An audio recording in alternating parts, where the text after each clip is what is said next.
Welcome, everyone, to the I don't know how manyth annual State of the Rivers meeting. My name's Hannah Holm. I coordinate the Water Center at Colorado Mesa University, and for several years we've co-sponsored this event with the Colorado River District. They did it for many years before we came on board. Just to tell you a little bit about the Water Center, our mission is to promote research, education, and dialogue on the water issues facing the region. So this is the Upper Colorado River Basin region in particular. So this meeting is right square in the center of our mission area, and I just think that we have a fantastic agenda here tonight.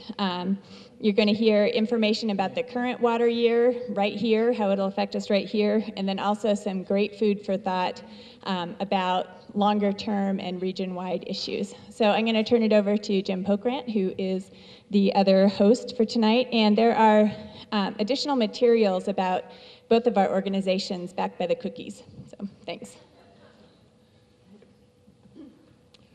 Thank you, Hannah. Yes, my name is Jim Pokrant. I work for the Colorado River District. And I could tell you a lot about who we are, but we produce an annual report, and we left copies in the back, and you can read the details. But suffice to say, we've been around since 1937, and our mission is to protect Western Colorado water. And in fact, we were founded on the issue of Trans-Mountain diversions, and our founding leaders, as I always want to remind folks here, came from this part of Western Colorado, from Mesa and Delta counties, were actually formed the leadership that created us.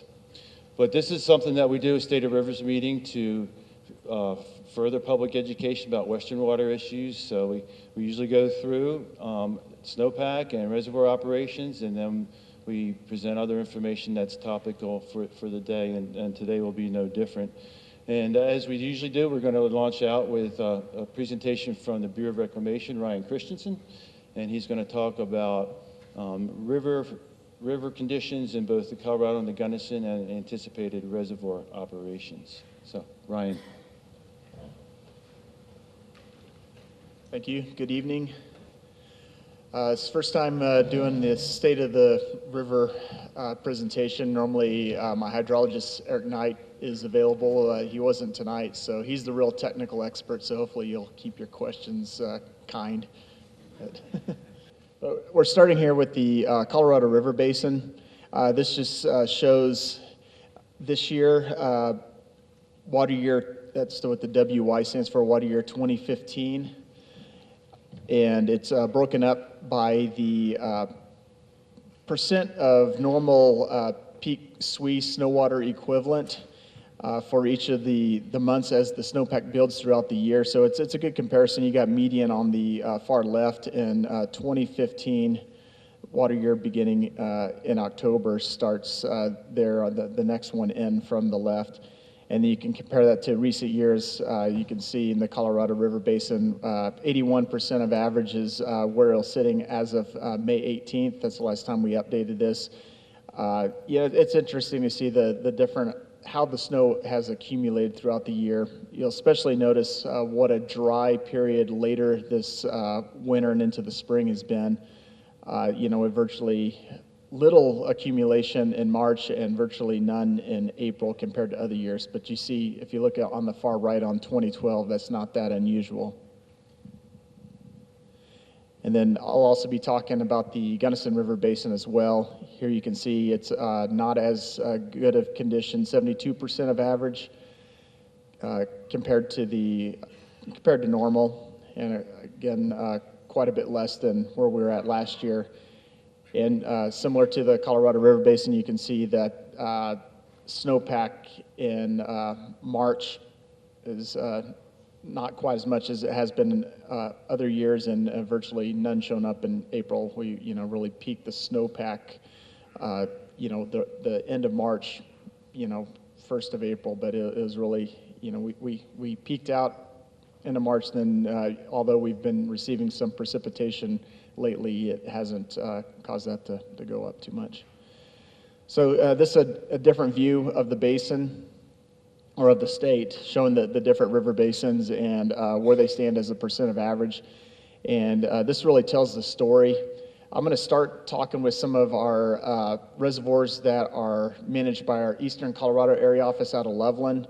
And they sit a little bit higher in the basin, that being Granby, Green Mountain, and Rudeye. And you can see if, yeah, I got the pointer. This pointer will work. You can see up in those areas and those basins, snowpack's a little better than what we've seen down here in the lower Colorado and the Gunnison River basins. Then as you move south, further southwest, the worst it got this year. So speaking of those higher reservoirs, they're in pretty good shape right now. Although they're not full yet, they're all expected to fill this year. So I guess the numbers speak for themselves. Granby doing the best, but they're all, expected to fill.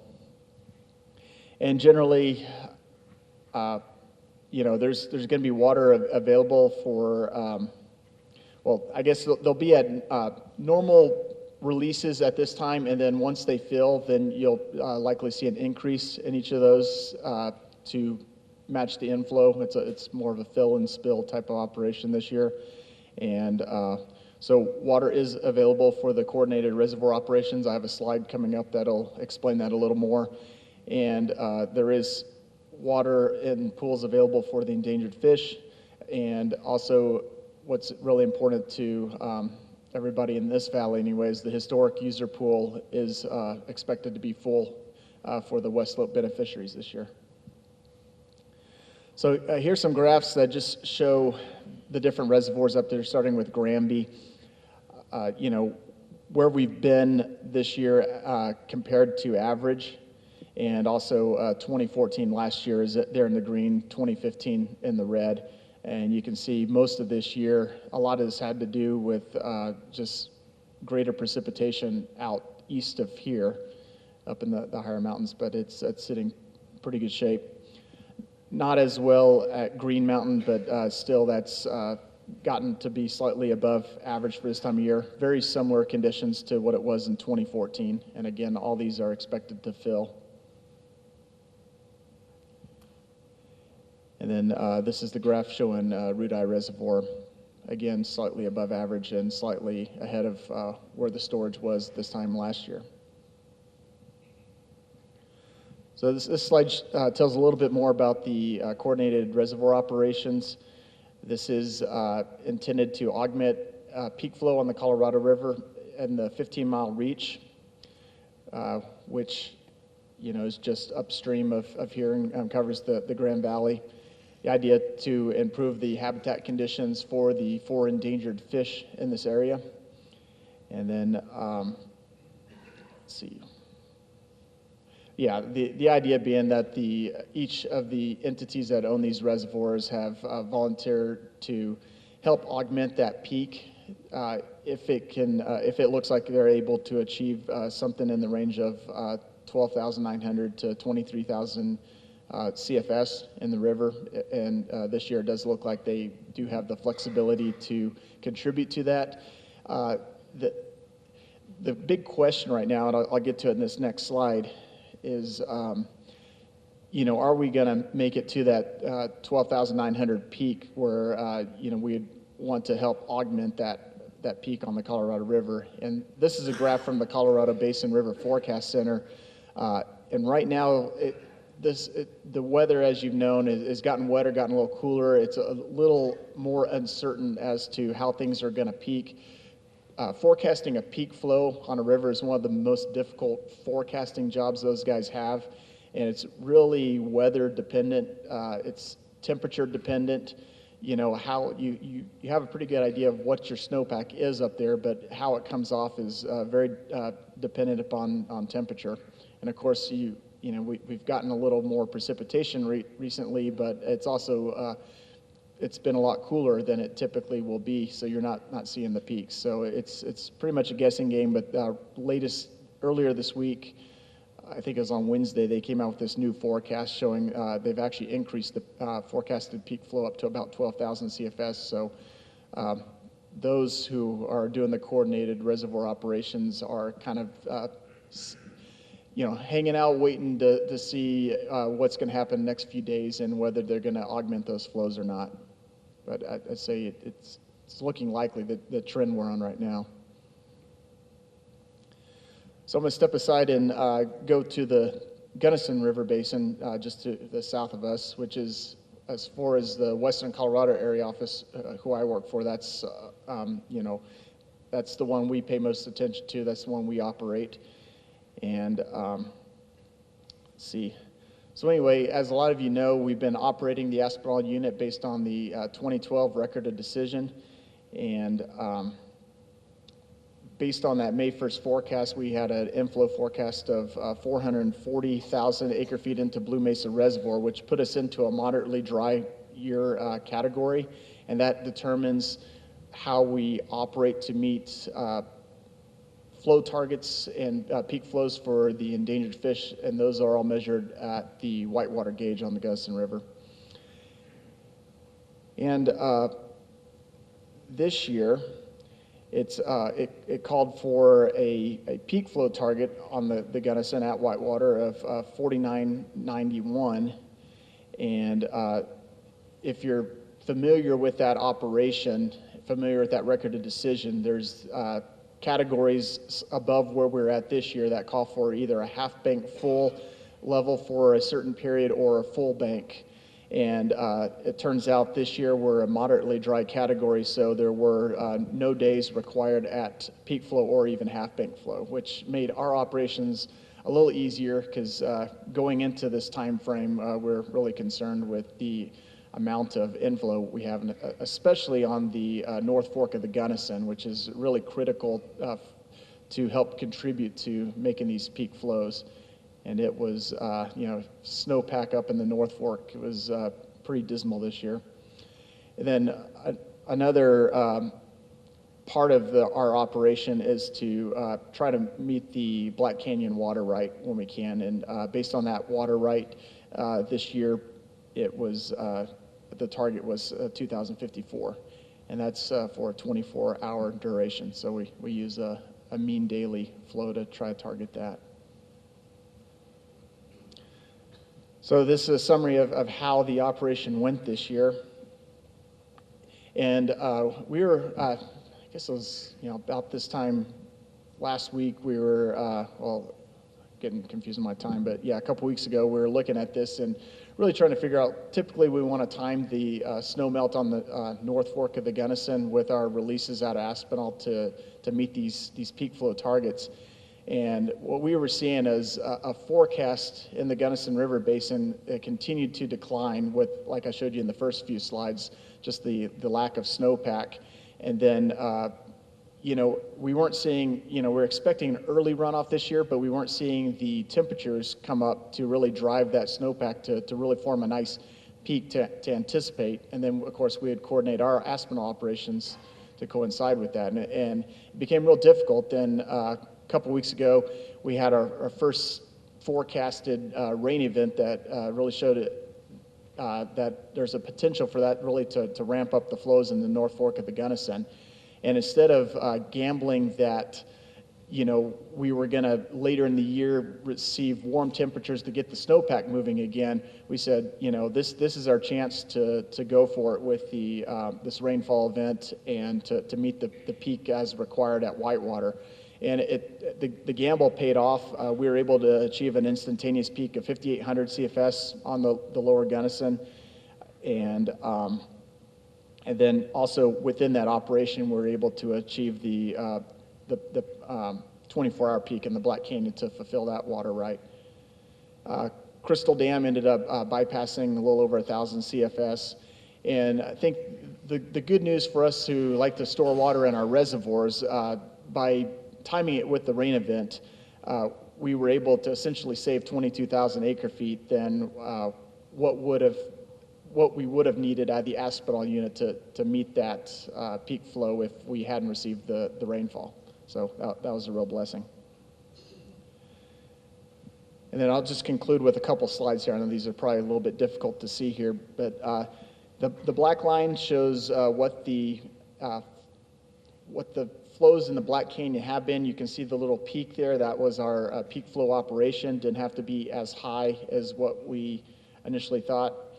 Down below the Gunnison Tunnel, it ended up being just a little over 2,000 CFS to meet that Black Canyon water right. And then the result downstream in the blue, we have the flow at Delta, and then of course, very similar to that is the flow that we achieved at Whitewater. So you can see we met both. This is this year. If you look at the bottom axis there, that's May. So we're looking May 1st through the end of the month. So you have forecasted flows out from there. But as you can see, you know, once we've done our peak flow operation, then we're leveled off. We don't anticipate much change out of the Aspinall unit, and any variation is really going to be due to natural, you know, inflow or flows on the North Fork of the Gunnison and the Uncompahgre. So then finally here is what we anticipate to happen as far as filling of Blue Mesa Reservoir. Currently, the elevation is 94.7 feet, and that correlates to a storage volume of 618,000 acre feet. So we expect the reservoir, now that we've done our peak operations, we're going to still expect to see a lot more inflow, and the reservoir is going to come up to, we're anticipating about 801,000 acre feet, which is 7516.2, so a little more than 20 feet up from where it is currently. And then, of course, as you know, that peak will occur at end of June at some point, and then we expect that to slowly decline as it usually does later in the summer. So that's what I have. I can try to answer any questions if you guys have any. I have a question. So at least on the Colorado, I remember the peak last year being almost twice as much as what we're seeing this year. Mm-hmm. That's pretty amazing. How about on the Gunnison? How do the peaks compare? Well, if you remember last year on the Gunnison, I mentioned the year type. Our record of decision is driven by the year type, and we had a much higher inflow forecast in the Blue Mesa, which drove that target down at Whitewater for us to achieve to be much higher. So we were releasing quite a bit more water out of the Aspinall unit. That combined with, you know, a greater snowpack in the North Fork and other tributaries, you did see quite a bit higher flows in the Gunnison, and you know, so and that timed pretty closely with the Colorado River. As you guys know, down here the river was running quite high. I can ask another question. Dust on snow, what kind of issue was that this year? Honestly, I haven't paid a whole lot of attention to that, but from what I can gather, it hasn't been as big an issue this year as it has in the past. I mean, I think there's been a couple big events, but not as many as there has been in the past, but I'm really not an expert. Honestly, reclamation, we don't track that quite as well. We really rely on the Colorado Basin River Forecast Center to take that data into account and to provide us with an inflow forecast.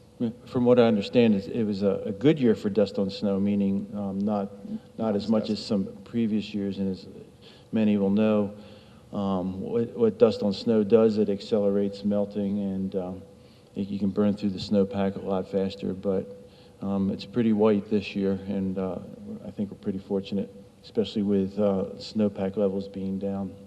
Yeah, I agree. It's slowed down the snowpack. Yeah, question? Can you tell us a little bit about how the water right targets were established? Repeat the question. Yeah, want to know how the, I assume you're talking about the Black Canyon water right and how that was established? Yeah. Oh man, see, you're putting me on the spot. I've only been in the valley for about a year now, so I wasn't around for the history of that. But it's a federally reserved water right that's, you know, was established, you know, for the national park there. And, you know, if we happen to meet it within our operations, then we try to accommodate that, you know. It was established through a contentious legal process, and our next speaker, Eric Kuhn, might be able to illuminate us more about that, but It was much fought over, and as what a Federal Reserve water right does, it once they're finally adjudicated, it assigns a flow, a CFS flow to a Federal Reserve property. In this case, it was the Black Canyon of the Gunnison, which was created decades ago, and it was just about 4 or 5 years ago that a water right was finally adjudicated. You're lucky you weren't around. Yeah, no, I hear the stories, and I feel fortunate I came when I came. Yeah, good. You gave percentages for some of the other reservoirs, so what's Blue Mesa at? And do you know any of the more local reservoirs, like the ones that feed Palisade and Grand Junction? You know, I didn't come with those numbers. As far as storage of the reservoirs, where they're as percent of average? Yeah. Yeah, I mean, most everything around here is in decent shape, you know, considering it was a lower than average snow year. But yeah, and I guess I compare that to some of our reservoirs we have down in the southwest part of the state, which are probably unlikely to fill, and they're looking at shortages. So, sorry, I could probably get those to you if you want to catch me later. But what was shown was Green Mountain Reservoir, which for the irrigation districts around here, that's the big one everybody looks toward. And even though it's about 65% full right now, it will fill. And as Ryan pointed out, irrigators should be in good shape with Green Mountain. You can find all that at the Colorado Climate Center website. They've got all the reservoir storage is percent full now and percent average full. So it's Colorado Climate Center. The, Colorado Climate Center. the, Webinar every Tuesday. the Colorado Climate Center, if you Google it, you know, people at Yahoo wish I wouldn't say Google it, but that's the verb now.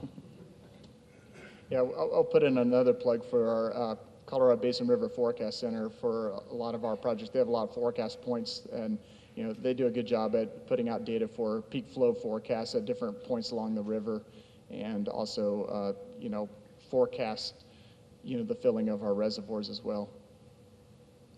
I have a question. I've heard that California is on its last year of water, and I heard Arizona is not far behind. And what I'm wondering about is the Colorado flows from Granby all the way down to Mexico.